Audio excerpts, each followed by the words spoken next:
Hello, everyone. I'm your host, Madam Pamita, and you're listening to Magic and the Law of Attraction, the podcast where you'll learn how to transform your life in magical ways to make it the very best that it can be.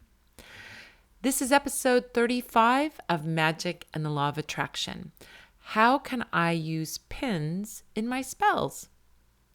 Well, welcome, everyone. I'm happy to be here. And I have a question for you. Have you had trouble pinning down your spell work? Well, in this episode, I'll be teaching you 4 ways that you can use pins and spells, including the way to use pins in an old-time 9-day candle spell.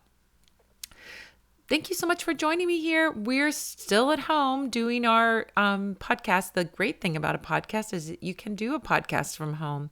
You don't have to be going out in the world. So I hope that you are sharing this podcast with your friends who are stuck at home, who are interested in magic and all the mystical things that we discuss on this podcast, and giving them some positive entertainment to get their mind off of being at home and all that's going on out there in the world. You know, this is a time where we really have to keep what I call our psychic hygiene. We want to make sure the things we bring in are things that calm us, not things that get us upset or disturbed. So this podcast certainly is an uplifting one.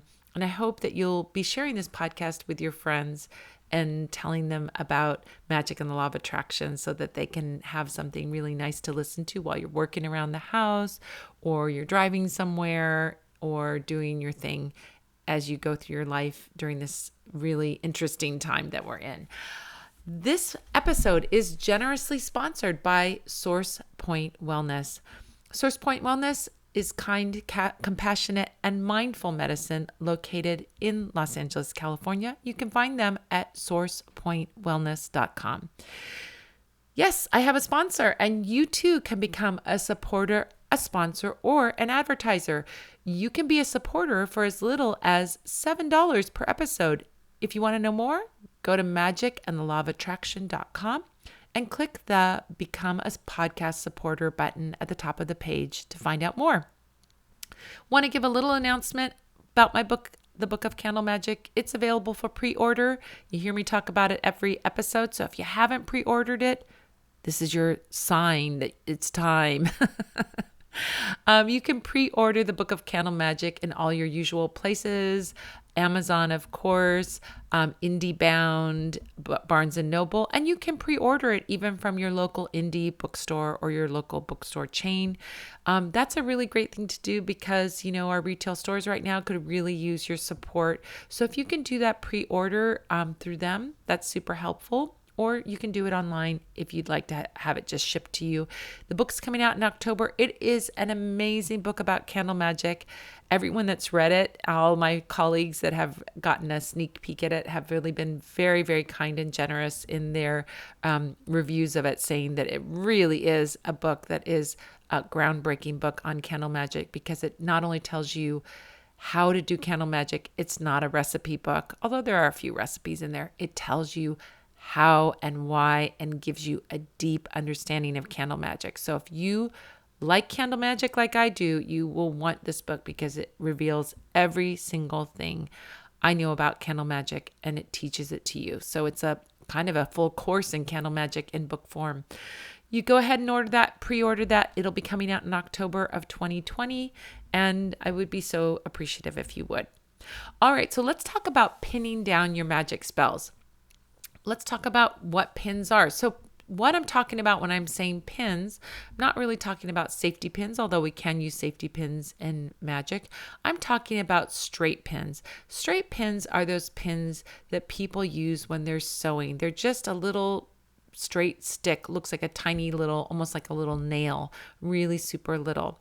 Now we have straight pins that have just the regular steel tops, but we also have those ones that have the glass beads on top of them, but those are straight pins. Straight pins are super magical, and there's lots of ways that we can use them in magic. Now, straight pins aren't super common today unless you have someone in your house that's a sewer.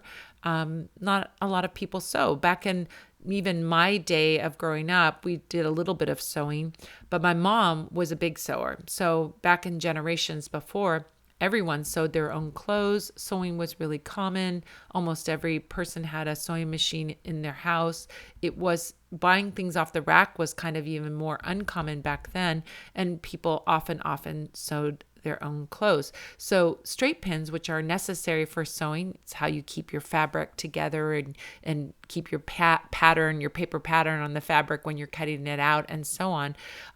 Those straight pins were really common. So they're not so common today, but back in the olden days, everybody sewed and repaired their own clothes. And so those straight pins were really common. So let's talk about some of the ways that we can use straight pins in magic.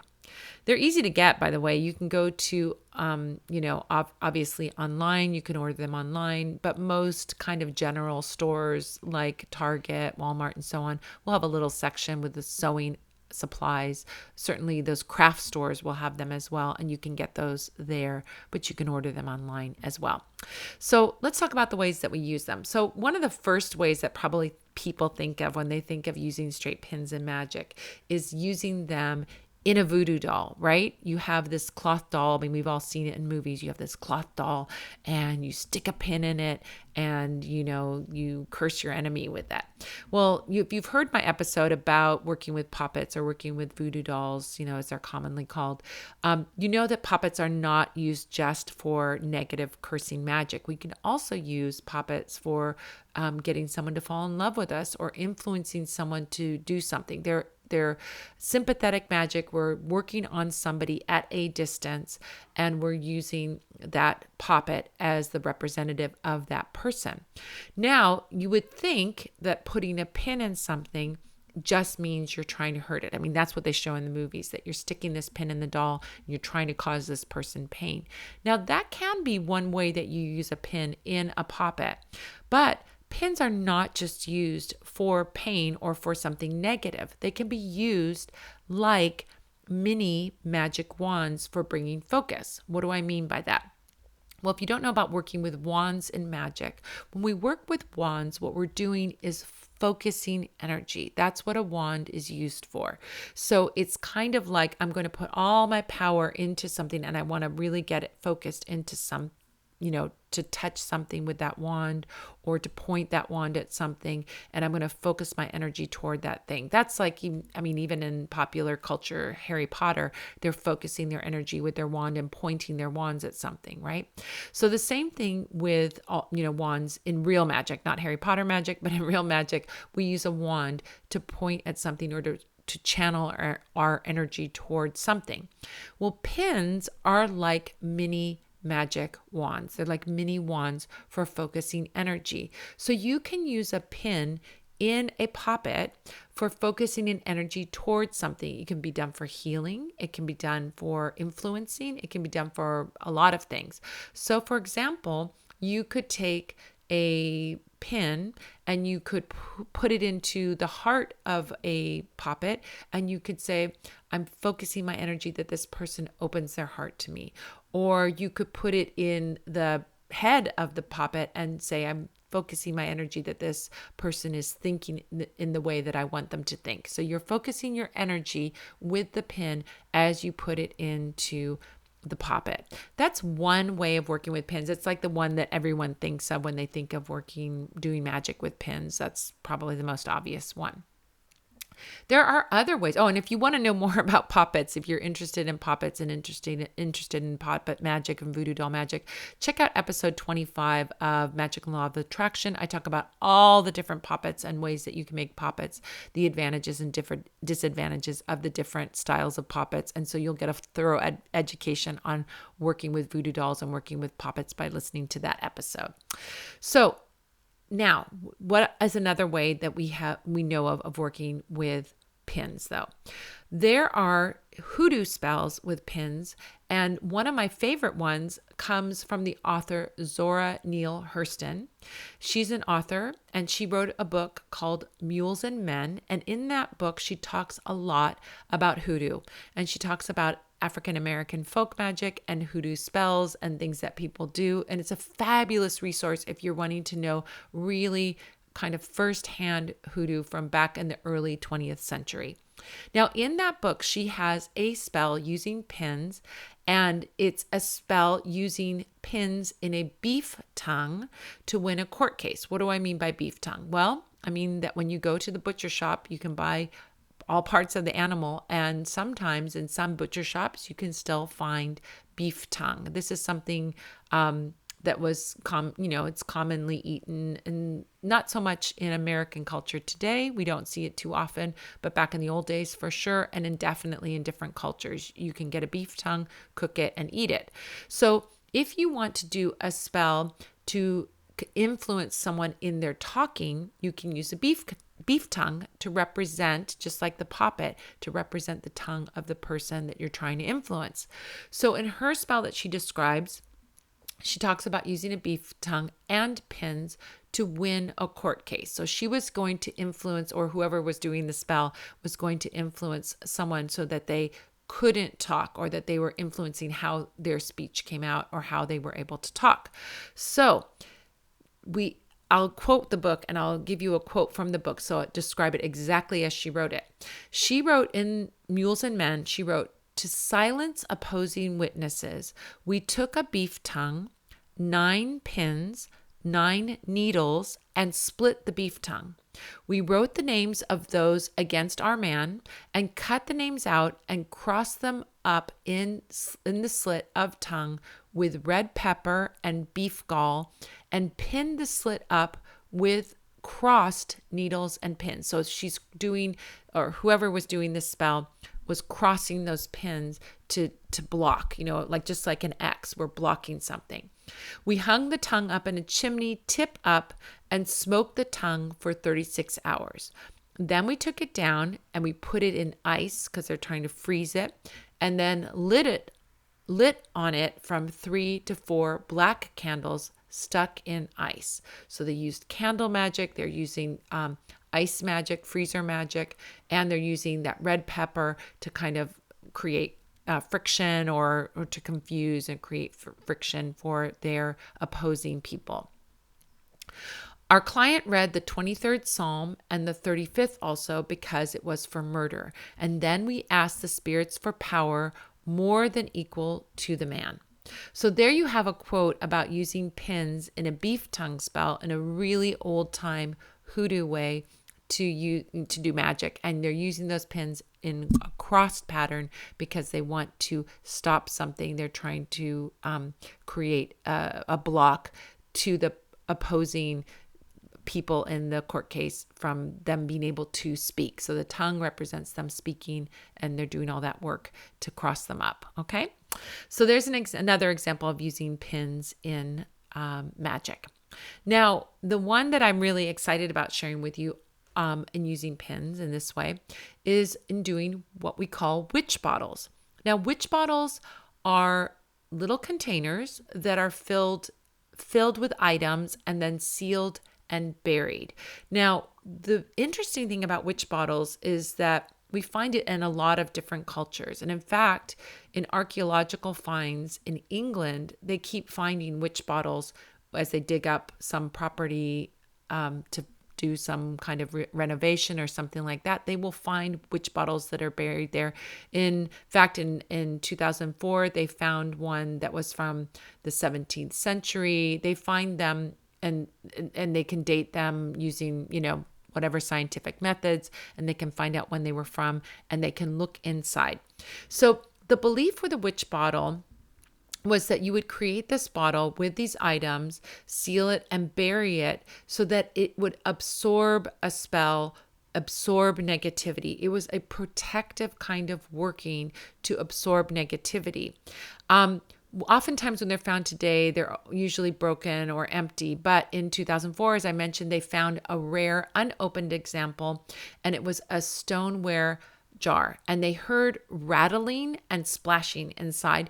And so they took the bottle to a chemist, and they did an x-ray, and they looked inside, and what they found was that there were pins and nails in the jar. It had been buried upside down. It was half filled with liquid. They used a long needle, and they penetrated the cork, and they extracted some of what was inside. Using proton nuclear magnetic resonance and gas chromatherapy, chromaphotography, I don't know, all these scientific things, spectrometry, they determined what was inside. It was urine. So the bodily fluid that was in there was urine. It was spiked with nicotine, which meant that the person who put the urine in was a smoker. There was also sulfur in there. And when they took it apart, they found 10 iron nails. They found 8 brass pins. They found clumps of hair. They found fingernail clippings and some lint that they think might have been belly button lint. So a lot of personal concerns, what we call personal concerns, in there along with these pins. These, as they have found these bottles, these are not unusual items. This is usually how a witch bottle is made. There's urine, there's something sharp like pins and nails. There might be other things in there as well. And these are meant and buried in a property to protect the property from negative magic.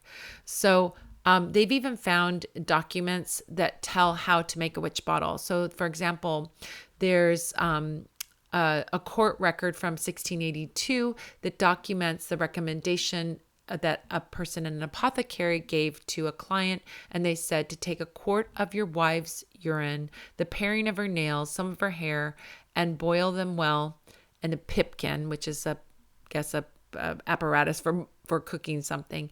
And then what you do, and put that in the bottle along with those nails and pins, and seal it up and put it in your property, bury it near your property. The interesting thing was recently they found now they find these all over England. They find them in Europe. This is, a common thing, relatively common magical item that they find. But they found one in Essington, Pennsylvania, and it was the first version that they had found in the States. So they think that this one was from the 1700s, so the 18th century. They found a piece of glass with, it was buried upside down. Inside the bottle was 6 round-headed pins, and it had been stopped with a plug. And so the putting of pins in a bottle to make a witch bottle is something that we see over and over and over again, not only in one particular area, but it's even something that is transmitted over from England over to the United States in the early days of the United States. So they're finding them all over the place. This is something that goes in lots of different cultures and lots of different magical practices, and we see them everywhere. So witch bottles are one of the ways that we can use pins in our magic. And I bet that you have questions about other ways that you can use pins in spells. In a second, I'm going to be telling you a 4th way that you can use pins in spells, and that is doing a 9-day candle spell using pins. But in case you haven't heard me talk about it before, one of the best ways to make change in your life is through magic, and one of the best magical practices I know is candle magic. And with candle magic, you can bring powerful support to your intentions, whether it's through lighting a big ceremonial figural candle or lighting a tiny taper. You bring focus and power to your spells. And my goal is in life, completely my goal is to teach you how to have that power. And I've written that book to support you in that. And it's called The Book of Candle Magic. Again, as I said earlier, it's coming out in October of 2020 through Llewellyn Publishing, but it's available for pre-order now. So I want to say a big thank you to those of you who have already pre-ordered the Book of Candle Magic. If you haven't ordered it yet, please do. You are a very special angel to me, because when you pre-order, you magnify the good karma of what you're doing. You can pre-order the book on IndieBound, Amazon, Barnes & Noble, or you can pre-order a signed copy on my site. I forgot to mention that earlier. And when you do that, you don't even have to prepay upfront on any of these sites. You just let them know that you want to order it. You put in your credit card, but they don't charge you until the book comes out. To triple your good karma with it, though, you can contact your local indie bookstore, see if they're doing shipping or if they're taking pre-orders. You don't even have to go in. Obviously, you can call or email. Most places will take those pre-orders. When you do that, it really is helpful, because then it kind of gives a signal to those bookstores to order the book, so that when they open up again, they'll have my book on the shelf along with the one that they pre-ordered for you. The book is only $17.99. And if you appreciate the lessons that I offer you on this podcast, on my YouTube videos, the blogs, the articles that I post, then this is like letting me know that you want more. So thank you to all of you who have taken the extra minute to pre-order a copy of the Book of Candle Magic. I'm sending extra blessings out your way. Thank you again so much for doing that. So let's talk about some candle magic right now. We're going to talk about doing a spell using candles and pins. So this is using pins as markers in candle spells. My favorite is to use them. My favorite way to use pins in magic, to be honest, because candle magic is totally my jam, is to use them as markers to turn a plain taper candle into a segmented candle. So you know how we have like 7-day candles that we sell that are segmented? So before there were those 7 knob candles and those 7 molds, if people wanted to do a segmented candle spell where they burned a little bit of the candle each day, they used pins. And they wanted to mark off a candle in some way so that they could burn it over a specific number of days. And somebody figured out, hey, if I put a pin at different, spacing apart all along that taper candle, when I'm burning that candle, when I hear the pin drop onto the dish, I'll know that that candle has burned that segment, that amount, and then I can snuff it out and light it again the next day. So it not only gave a visual of how far the candle had burned down, but it also gave an audible alert that the candle had burned down that segment for that day by the sound of the pin hitting the dish or the tray that the candle was put in.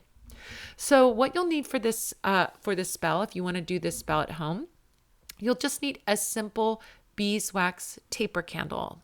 You can use a tall taper, which is about 10 inches tall. That's a really nice size, but you could use a shorter one if you wanted to. You're going to need a tray or a dish. You might want to bring some herbs into it, some spiritual oil into it. You want to use matches or a lighter so that you can light your candle. And you're going to want to get 9 glass-headed pins. So those are the ones with the little bead, the big bead on top that make a bigger noise when they hit the tray. Okay, you're going to need a tray for that as well. So 9, the reason I'm giving you a spell with 9 is a magical number for success. It's a really powerful high level number. And the 9-day pin spell is a powerful spell that you work over the course of 9 days to reach an objective. You can do it like 9 consecutive spells. Like you could make each segment a different wish under the umbrella of your bigger wish, or you can do the same wish or intention on each of the days. These are great. These like multi-day spells are great for situations where you need to do repeated work to get a turnaround, or you need to wear down people who have strong wills, or you need to turn something around. Like if you want to hit it 9 times, this 9-day spell is really, really good for that. So the first thing you're going to need to do is prepare the space where you're going to do this work. This candle will drip as it burns, so you need to use a tray or a dish to place your candle on. You can put it in a candle holder, or you can melt the bottom of the candle with a match and then affix it to the tray. But before you do that, you're going to inscribe your wish on one side of the candle, or you can write in each segment a wish, a small wish. You can use a nail or a knife or a pencil or pen or something to inscribe into that soft wax. Then you're going to put your spiritual oil on the candle in upward motion if it's something that you're going to bring in from wick to base, from base to wick, or in a downward motion from wick to base if it's something that you're trying to clear out. When you put that oil on, you can speak your intention of what it is. You can say a prayer, you can say a petition, or you can speak your intention. Now here's the part where we use the pins. Now you're going to take those 9 pins and you're going to push them in at intervals along one side of the candle, and you want to kind of keep them at equal distances from one another. So you're going to place the last pin at the bottom of the candle and the rest of the pins about 1 inch or so apart from one another, measuring out that they're just sort of, if you're using a 10-inch candle, you could make them about 1 inch apart, and that would be perfect. Now you're going to leave a gap at the top so that the top pin at the top of the candle is not at the top of the candle, but it's a little ways down the candle, so that you burn the first day and then that pin falls down. So it should look like, when you're finished, the rungs of a ladder. If you took off one side of a ladder and you just had those rungs sticking out, that's what it should look like a tall candle sticking up with these pins sticking out of them. So the pins don't go all the way through the candle. They can just stick in the candle but still be sticking out. Now, if you have herbs, you can sprinkle those around the candle, and then you're going to affix that candle to your tray or dish by pressing the base of the beeswax into the tray. If you need to, you can heat the bottom of the candle, soften the base, and then press it into the tray so it sticks and stands, or you can put it into a candle holder. Now you're ready to start your spell. So you light your candle, you focus on your prayer or intention, and you let your candle burn until one of the pins drops out. And once it does, you snuff it out. And the next day, you're going to do that again. You're going to let your candle burn until another pin drops out, and then you snuff it out. And you're going to keep doing it until the last day that the candle burns completely. Now, it's really important with all candle magic that you only let the candle burn while you're at home and you're awake. If you have to leave the house and it still hasn't gotten all the way to the pin, that's okay. Snuff it out. And then when you come back, you can finish it up. All right. Now, once the candle has been completely burned, you're going to have some wax remains and you're going to have some pin remains. So depending on what you're doing, like if you were doing a spell for prosperity in your home or prosperity in your business, for example, you could take those pins that you've used in your spell and retain those pins as magical talismans that hold the energy of that candle spell that you just did. Now, with pins, you can take and pin them to something that's cloth in your home and hide them around your house. For example, you could do it underneath a chair or in the hem of a curtain, someplace where it'll be safe, where somebody won't get into it. You don't want to put it someplace you're going to step, for example, or that you're going to rub against. But hiding them in your home to keep that energy in your home is a really good thing to do. Of course, you could keep your remains by burying it in your yard or wrapping up everything into a cloth or a brown paper bag and keeping it at home. But depending on the spell, you've got these pins that are an extra element that you can use to keep the energy of that spell going. And then your spell's complete.